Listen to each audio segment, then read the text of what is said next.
In the statement, the firm re-emphasized its claim that it did not use Facebook data from research company GSR on the 2016 presidential election, a reference to Global Science Research, which gathered up data en masse on behalf of Strategic Communication Laboratories, the parent company of Cambridge Analytica, according to a report in The Intercept last March.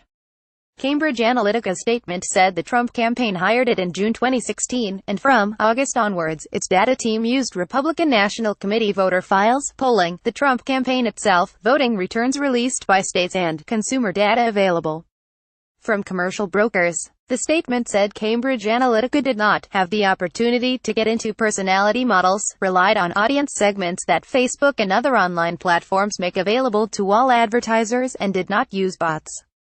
The statement is unlikely to quell concerns about the group's actions and Facebook's role more generally in U.S. elections and public discourse. As recently as Wednesday, Facebook continued to try to respond to the outpouring of criticism over its platform and announced it would shut down a tool known as Partner Categories, which allows advertisers to target specific groups of users with the help of data gathered by outside groups. An investigation by the New York Times and British newspaper The Observer followed up on The Intercept's report and linked Facebook data collection to Cambridge Analytica's work in U.S. politics. Facebook said in mid-March of this year that it was suspending Cambridge Analytica over concerns about violations of the site's policies, and the ensuing controversy, along with the statements of vocal whistleblower Christopher Wiley, who was a contractor for the UK-based data firm, and a series of undercover reports, has kept public scrutiny and political pressure on both Facebook and the firm.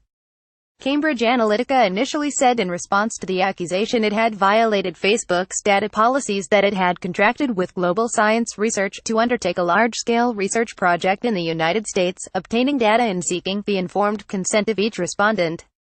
The firm said once it became clear Global Science Research had obtained data from Facebook in violation of the social media site's policies, Cambridge Analytica deleted the data, and in the statement, the firm claimed it had not used any data from Global Science Research as part of the services it provided to the Donald Trump 2016 presidential campaign. In a series of undercover reports, leaders of Cambridge Analytica were recorded talking up their services, including now suspended CEO Alexander Nick saying the company deserved a great deal of credit for Trump's victory. "We did all the research, all the data, all the analytics, all the targeting," Nick said.